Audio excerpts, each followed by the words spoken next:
साध सिंह जी गज के बोलना सतनाम। कारोबार संकोच रहे आप गुरु दरबार च पहुंचे हो। महाराज का फरमान है कि आपे पट्टी कलम आप उपर लेख भी तू एक को कहिया नानका दूजा कहे को। बहुत बड़ा उपदेश एडवांस्ड जिग्यासुआं वास्ते है। जे कोई कहे भी मैं तो बहुत पढ़िया होया, बहुत मैं ग्रंथ देखे ने, होर भी मैं बड़ियां साधना कीतियां ने, उन्हां वास्ते नहीं है यह उपदेश। क्योंकि गुरु ग्रंथ साहब के अंदर 3 डिवीजन ने उपदेशों के। ये गल अच्छी तरह नाल समझ लेनी चाहिए है। जिस तरह के नाल दुनियावी पढ़ाई पढ़ने वास्ते दर्जे बदर्जे किताबां सिलेबस होया करता है, इस तरह के नाल रूहानी पढ़ाई पढ़ने वास्ते वखरे वखरे अवस्था के मुताबिक उपदेश होया करता है। सियाणियां ने इन्हां 4 दर्जियां दे विच वंडिया। दूसरे पासे साइकोलॉजिकली मानसिक बुद्धि के हिसाब नाल ते उहदा संसार विच रह के कर्म करना ते अगे जाके उहदा फल भुगतना, उहनूं भी 4 दे विच वंडिया। पहले दे विच है वो उपदेश जो शरीयत विच दिता जाता है। वैरी बिगनर ऐ समझ लो 5वीं जमात ताईं पढ़ने वाले स्टूडेंटां वो कर्म का उपदेश होया करता है। निंदिया ना करो, चुगली ना करो, ईर्खा ना करो, किसी नाल वैर ना करो, विरोध ना करो, लालच ना करो, धोखा ना दो, कपट ना करो, किसी का धन लैके ना दबो, किसी ना विसाघात ना करो, हिंसा विच ना आओ, बड़े कुछ ने। ते नाल उन्हां दा फल लिखिया हुंदा है कि जे इहो जिहे कर्म करेगा तो अगे जाके जिस थां दे उत्ते लेखा बत्ता होना है, संसार छड्ड के जाना है, उस थां दे वो सारियां दा कल्ले कल्ले तेरे कर्म दा कीते होए दा हिसाब किताब होवेगा। उस वेले ये जिहड़ी जिंद है मरदी नहीं है, एवें जिवें रहिंदी है। इहनूं कुछ चीज़ां इहदे कोलों चलियां जांदियां। मूली सुरत बाद अहंकार। एक तो सुरत मर जाती है दुनिया वाली, दूजे झगड़े झाटे मर जाते ने, तीसरा जिहड़ा अपमान करता है अपनी पोजीशन का, पढ़ाई का, लिखाई का, पैसे का, यह भी उत्थे काम नहीं आता। ते ओ ना मूआ जो देखण आरे दे विच जिहड़ा हैगा वो नहीं मरदा। ਉਹਨੂੰ महाराज कहते जाके अपने सारे ਕੰਮਾਂ ਦਾ जिन्ना संसार के अंदर चंगा ते मंदा कीते ने, कर्म कह लो उन्होंने, वो अकाउंट फार होंदे ने। जे तो वो वधिया होण फिर तो खुशी विच जांदा, जे माड़े होण तो महाराज कहते फिर रोंदा हो। ऐसा उपदेश आदमी कर्मां विच प्रवृत्त हुंदा है। 3 चीज़ां 3 दोष इस नूं संसार च विचरदे नूं लग जांदे ने।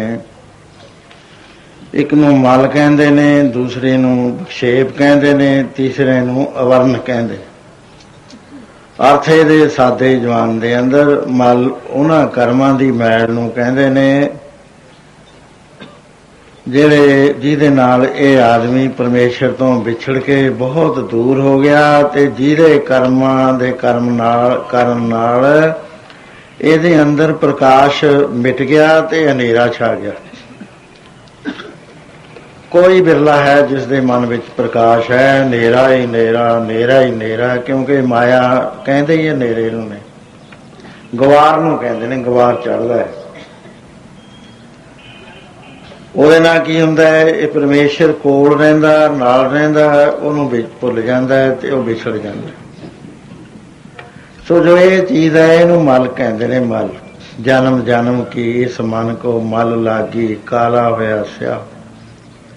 ਬਾਹਰੋਂ ਚੰਗੇ ਕੱਪੜੇ, ਸੋਹਣੇ ਵਧੀਆ ਚੰਗੇ ਕੀਮਤੀ ਤੋਂ ਕੀਮਤੀ ਵਸਤਰ ਪਹਿਨ ਕੇ, ਹੋਰ ਸਰੀਰ ਦੀਆਂ ਅਨੇਕ ਸਜਾਵਟਾਂ ਲਾ ਕੇ, ਆਦਮੀ ਅੰਦਰੋਂ ਜੇ ਮੈਲਾ ਹੈ, ਬਾਹਰੋਂ ਨਹੀਂ ਕੋਈ ਵੀ ਗੱਲ ਹੋਇਆ ਕਰਦੀ। ਧੋਖਾ ਖਾਂਦੀ ਹੈ ਨਿਗਾਹ ਉਹਨਾਂ ਪੁਰਸ਼ਾਂ ਦੀ ਜਿਨ੍ਹਾਂ ਨੇ ਮਾਇਆ ਦੇ ਉੱਤੇ ਆਪਣੀ ਨਿਗਾਹ ਜਮਾਈ ਹੋਈ ਹੈ, ਮੈਟਰ ਦੇ ਉੱਤੇ, ਪ੍ਰਕਿਰਤੀ ਦੇ ਉੱਤੇ। ਲੇਕਿਨ ਅੰਦਰਲੇ ਪਾਸੇ ਮੈਲ ਹੀ ਮੈਲ ਹੁੰਦੀ ਹੈ, ਥੋੜ੍ਹੀ ਮੈਲ ਨਹੀਂ ਹੈ, ਜਨਮ ਜਨਮਾਂਤਰਾਂ ਤੋਂ ਲੱਗੀ ਹੋਈ ਮੈਲ ਹੈ। ਇੰਨੀ ਹੈ ਮਹਾਰਾਜ ਨੇ ਕਾਲਾ ਅੱਖਰ ਵਰਤ ਕੇ ਨਾਲ ਇੱਕ ਅੱਖਰ ਹੋਰ ਐਡੀਸ਼ਨ ਇਹਦੇ ਚ ਕਰ ਦਿੱਤੀ ਕਿ ਕਾਲਾ ਐਵੇਂ ਨਾ ਸਮਝੋ ਸਿਆਹ। ਤੇ ਉਹ ਧੋਤਾ ਨਹੀਂ ਜਾਂਦਾ ਕਿਸੇ ਤਰੀਕੇ ਨਾਲ। ਖਨਲੀ ਧੋਤੀ ਉਜਲ ਨਾ ਹੋ ਗਈ ਜੇ 100 ਤੋਂ ਬਣ ਪਾ। ਕੋਲੂ ਦੀ ਲੀਰ ਨੂੰ ਖਨਲੀ ਕਹਿੰਦੇ ਨੇ। ਉਹਦੇ ਚ ਸਰੋਂ ਦਾ ਜੋ ਪਲੱਤਣਪੁਣਾ ਹੈ, ਪੀਲਾਪਣ, ਉਹ ਇੰਨਾ ਰਚ ਜਾਂਦਾ ਹੈ ਕਿ ਉਹ ਮੁੜ ਕੇ ਚਟਿਆਈ ਨਹੀਂ ਉਹਦੇ ਚ ਆਉਂਦੀ, ਸੈਂਕੜੇ ਵਾਰੀ ਚਾਹੇ ਤੋਂ। ਮਿਸਾਲ ਹੈ ਇੱਕ ਸਾਨੂੰ ਸਮਝਣ ਵਾਸਤੇ।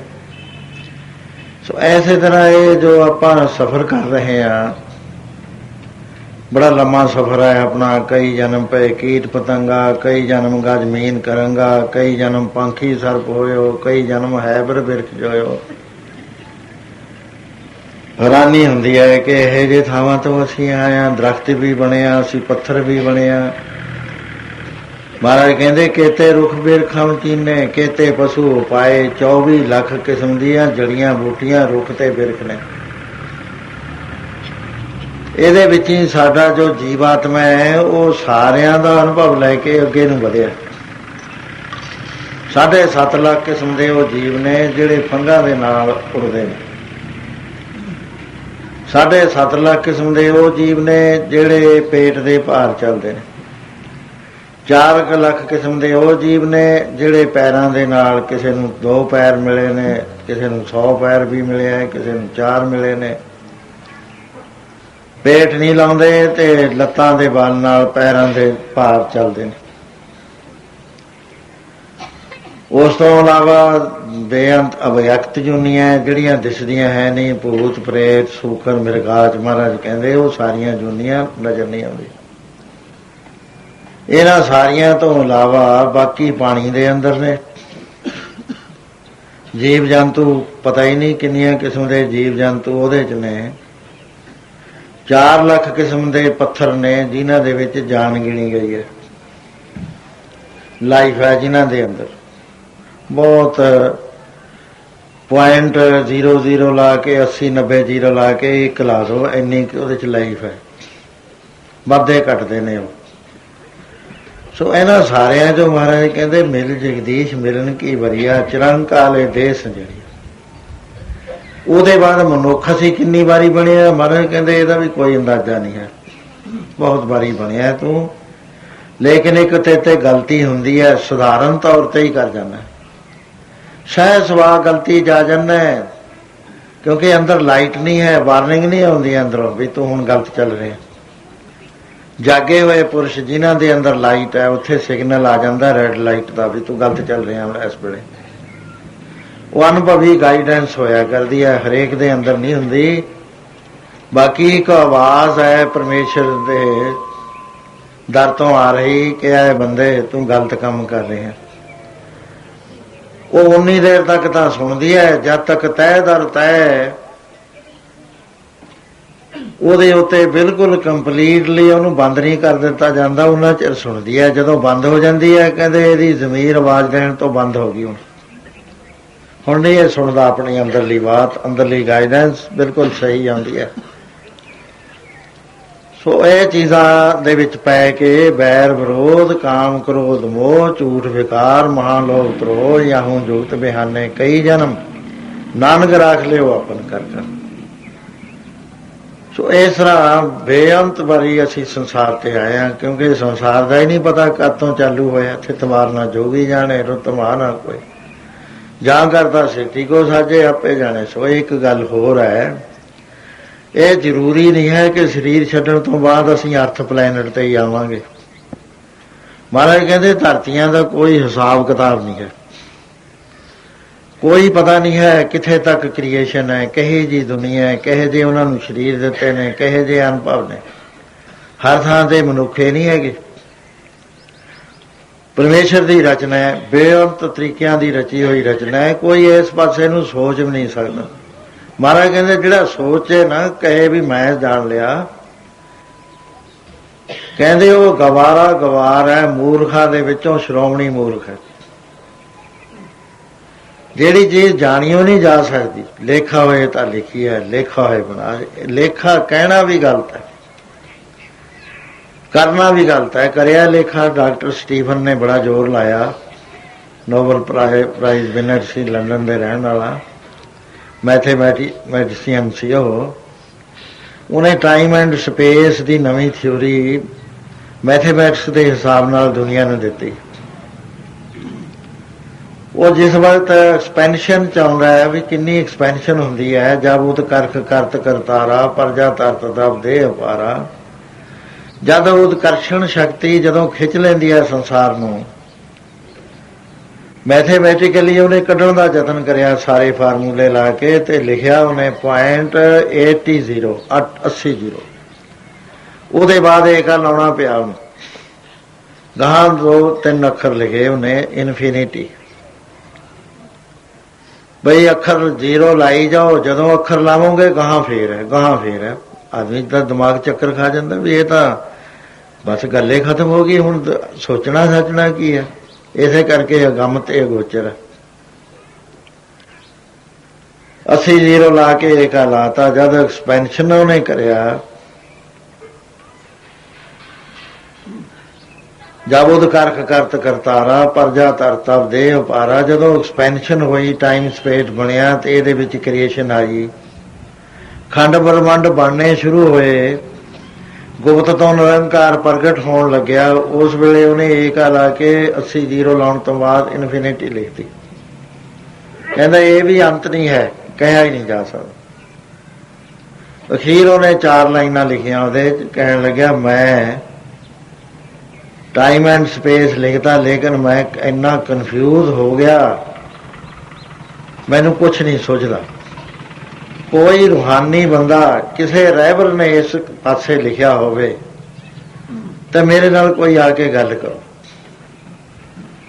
ਮੇਰੇ ਮਨ ਚ ਆਇਆ, ਮੈਂ USA ਸੀ ਵੀ ਇਹਨੂੰ ਮਿਲ ਕੇ ਜਾਵਾਂ, ਪਰ ਮਿਲ ਨਾ ਸਕਿਆ। ਲੰਡਨ ਚ ਅਧਰੰਗ ਹੋਇਆ ਸੀ ਉਸ ਪ੍ਰੇਮੀ ਨੂੰ। ਪਿਛਲੇ 2 ਸਾਲ ਹੋਏ ਜਦ ਏਅਰ ਕ੍ਰੈਸ਼ ਦੇ ਵਿੱਚ ਉਹ ਮਰਿਆ ਗਿਆ। ਸੋ ਮਹਾਰਾਜ ਕਹਿੰਦੇ ਕਿਹਾ ਹੀ ਨਹੀਂ ਜਾ ਸਕਦਾ। ਇਸ ਗੱਲ ਨੂੰ ਸੋਚੋ ਹੀ ਨਾ, ਸੋਚ ਵਿੱਚ ਨਾ ਆਉਣ ਵਾਲੀ ਬਾਤ ਹੈ। ਸੋ ਇਸ ਤਰ੍ਹਾਂ ਮਹਾਰਾਜ ਕਹਿੰਦੇ ਇੱਕ ਵਾਰੀ ਨਹੀਂ, ਤੂੰ ਤਾਂ ਬਹੁਤ ਵਾਰੀ ਮਨੁੱਖ ਬਣਿਆ ਪਿਆਰਿਆ, ਲੇਖੇ ਲੂਖੇ ਇੱਥੇ ਹੈ ਨਹੀਂ। ਨਾ ਇਹ ਕਹਿ ਸਕਦੇ ਆ ਵੀ ਦੁਨੀਆ ਕਦ ਬਣੀ। ਕਈ ਬੰਦੇ ਦੁਨੀਆ ਦੀ ਉਮਰ ਕੱਢਦੇ ਨੇ। ਹੁਣ ਕੋਈ ਪਸਾਰਾ ਖਤਮ ਹੋ ਗਿਆ, ਉਹ ਤੋਂ ਬਾਅਦ ਜਿਹੜਾ ਨਵਾਂ ਚੱਲਿਆ ਹੈ, ਕਿਸੇ ਦੇ ਹਿਸਾਬ ਕਿਤਾਬ ਕੰਪਿਊਟਰ ਚ ਆ ਜਾਵੇ, ਲੇਕਿਨ ਇਹ ਤਾਂ ਕਲਪ ਦਰ ਕਲਪ ਚੱਲਦਾ ਹੈ। ਜੋ ਹਿੰਦੂ ਹਿਸਾਬ ਕਿਤਾਬ ਹੈ ਮਹਾਂਪੁਰਸ਼ਾਂ ਰਿਸ਼ੀਆਂ ਦਾ, ਉਹਨਾਂ ਨੇ ਇਸ ਪਾਸੇ ਬੜੀ ਖੋਜ ਕਰੀ ਆ, ਅਨੁਭਵ ਦੇ ਨਾਲ, ਮਸ਼ੀਨਾਂ ਨਾਲ ਨਹੀਂ ਕਰੀ।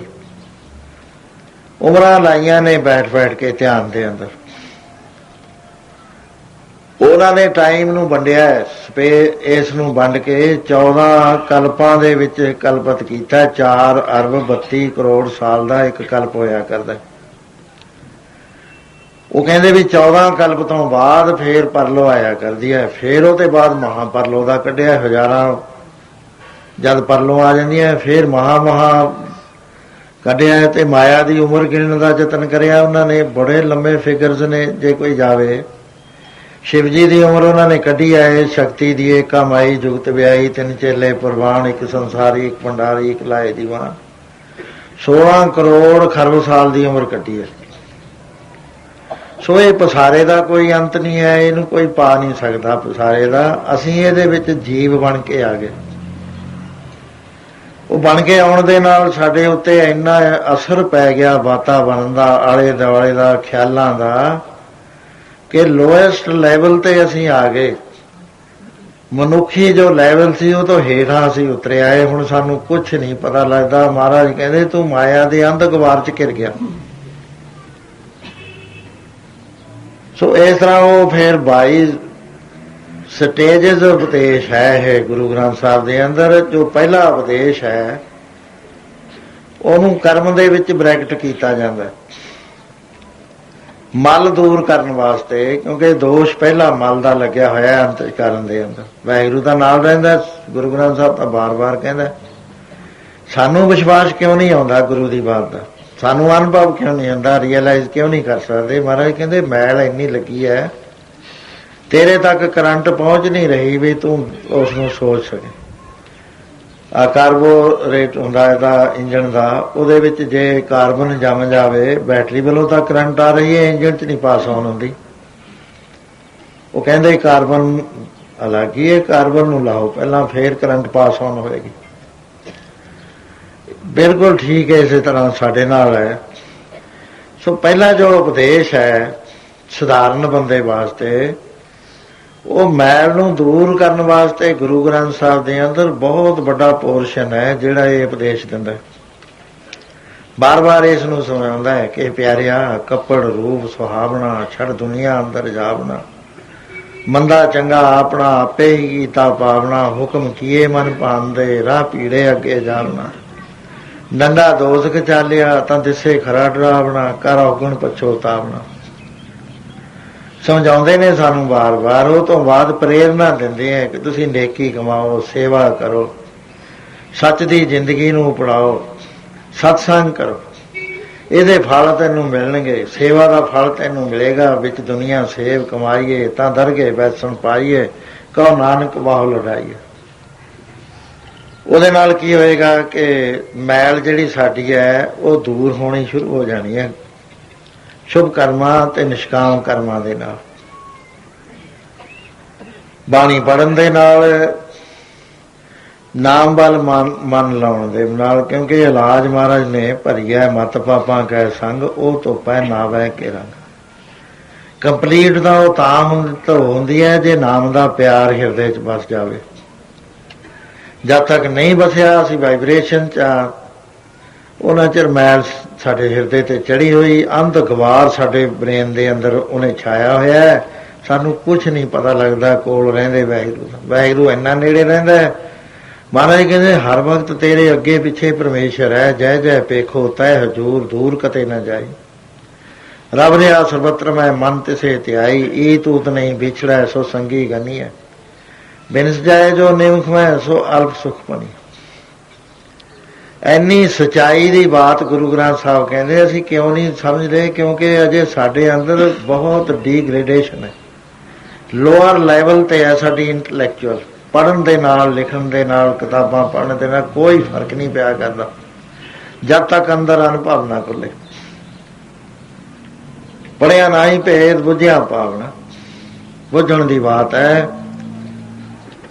ਕਈ ਵਾਰੀ ਮੈਂ ਬੇਨਤੀ ਕਰੀ ਹੈ ਕਿ ਕੁਝ ਸਿਆਣੇ ਹੈ ਜੋ ਐਗਰੀਕਲਚਰ ਦੇ ਮਾਹਰ ਸੀ, ਕੰਬ ਦੇ ਦੁਆਲੇ ਖੜੇ ਉਹਦੀਆਂ ਕੁਆਲਿਟੀਜ਼ ਗਿਣ ਰਹੇ ਨੇ, ਇਹਦੇ 'ਚ ਇੰਨੇ ਕੈਲਰੀਜ਼ ਨੇ, ਇਹ ਦਰਖਤ ਇਸ ਤਰ੍ਹਾਂ ਪੈਦਾ ਹੋਇਆ, ਇਸ ਤਰ੍ਹਾਂ ਇਹਨੂੰ ਫਲ ਲੱਗਿਆ, ਇਹ ਫਲ ਦੇ ਅੰਦਰ ਇੰਨਾ ਹੈਗਾ, ਇਹਦੇ 'ਚ ਸ਼ੂਗਰ ਹੈ, ਇੰਨੀ ਇਹਦੇ 'ਚ ਐਸਿਡ ਹੈ, ਇੰਨੇ ਇਹਦੇ 'ਚ ਫੂਡ ਵੈਲਿਊ ਹੈ, ਇਹੋ ਜਿਹਾ ਟੇਸਟ ਹੈ ਉਹਦਾ, ਇਹਦਾ ਡਿਫਰ ਕਰਦਾ ਉਹਦੇ ਨਾਲੋਂ, ਪਹਿਲੇ ਨਾਲੋਂ। ਤੇ ਜਿਹੜਾ ਹੈ ਲੰਗੜਾ ਬਨਾਰਸੀ ਤੇ ਦੂਸਰਾ ਹੈ ਦਸ਼ਹਿਰੀ, ਦੋਹਾਂ ਦੇ ਸਵਾਦ ਵਿੱਚ ਫਰਕ ਹੈ।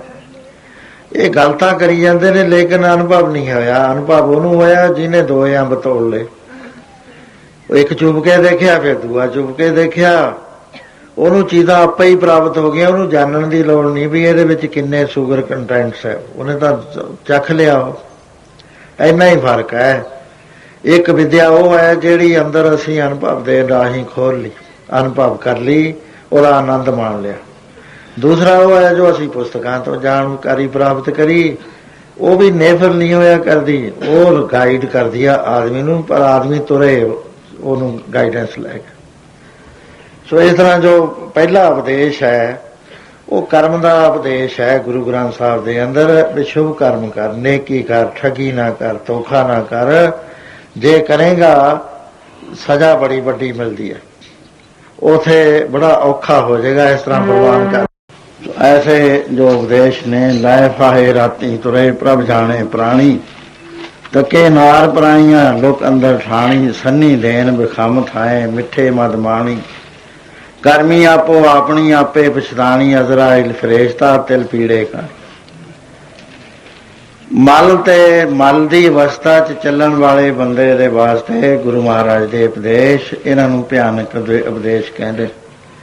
ਇਹ ਆਪਣੀ ਥਾਂ ਦੇ ਵਿੱਚ ਬਿਲਕੁਲ ਸੱਤ ਨੇ। ਇਹ ਨਾ ਕਹੇ ਵੀ ਇਹ ਸੱਤ ਨਹੀਂ ਹੈ, ਵੀ ਡਰਾਉਣ ਵਾਸਤੇ ਕੋਈ ਗੱਲ ਨਹੀਂ ਹੈ, ਸਹੀ ਬਾਤ ਹੈ। ਮਹਾਰਾਜ ਕਹਿੰਦੇ ਸੰਤਨ ਕੀ ਸੁਣ ਸਾਚੀ ਸਾਖੀ, ਸੋ ਬੋਲੇ ਜੋ ਪੇਖਾ ਆਖੀ। ਜਿਹੜੀ ਗੱਲ ਅੱਖਾਂ ਨਾਲ ਦੇਖਦੇ ਨੇ ਉਹੀ ਬਚਨ ਕਰਦੇ ਨੇ।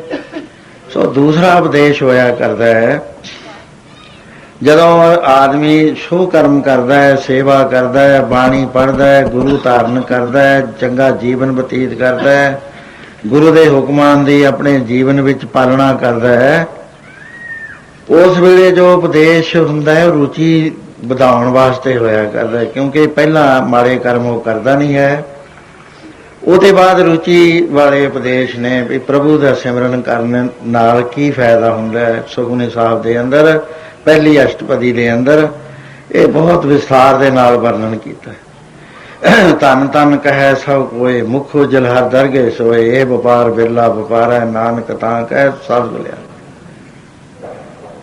ਇਹਦੇ ਵਿੱਚ ਉਪਾਸ਼ਨਾ ਕਾਂਡ ਹੋਇਆ ਕਰਦਾ ਹੈ। ਤਰੱਕੀ ਕਰਨ ਵਾਸਤੇ ਮਹਾਂਪੁਰਸ਼ਾਂ ਨੂੰ ਇਸ ਗੱਲ ਦਾ ਪਤਾ ਹੁੰਦਾ ਹੈ, ਉਸੇ ਤਰ੍ਹਾਂ ਦਾ ਉਪਦੇਸ਼, ਉਸੇ ਤਰ੍ਹਾਂ ਦਾ ਅਭਿਆਸ ਉਸ ਨੂੰ ਦੱਸਿਆ ਜਾਂਦਾ ਹੈ ਕਿ ਕਿਸ ਤਰ੍ਹਾਂ ਦੇ ਨਾਲ ਇਹ ਉਪਾਸ਼ਨਾ ਕਾਂਡ ਚੋਂ ਲੰਘ ਸਕਦਾ। ਤੀਸਰਾ ਹੋਇਆ ਕਰਦਾ ਹੈ ਜਿਹਨੂੰ ਯਥਾਰਥ ਕਹਿੰਦੇ ਨੇ, ਜਿਹਨੂੰ ਉਹ ਵੀ ਆਪਣਾ ਹੀ ਹੈ। ਉਹਦੇ ਵਿੱਚ ਜੋ ਬਚਨ ਹੁੰਦਾ ਹੈ, ਪਹਿਲੀਆਂ ਦੋ ਅਵਸਥਾ 'ਚ ਉਹ ਆਦਮੀ ਕਮਾ ਨਹੀਂ ਸਕਦਾ, ਕੇਵਲ ਇੰਟਲੈਕਚੁਅਲ ਲੈਵਲ ਦੇ ਉੱਤੇ ਸਮਝ ਤਾਂ ਲੈਂਦਾ, ਲੇਕਿਨ ਉਹਨੂੰ ਉਹਦੇ ਜੀਵਨ 'ਚ ਨਹੀਂ ਆਉਂਦੇ, ਜੀਵਨ 'ਚ ਵਰਤੋਂ ਨਹੀਂ ਉਹਦੀ ਕਰ ਸਕਦਾ।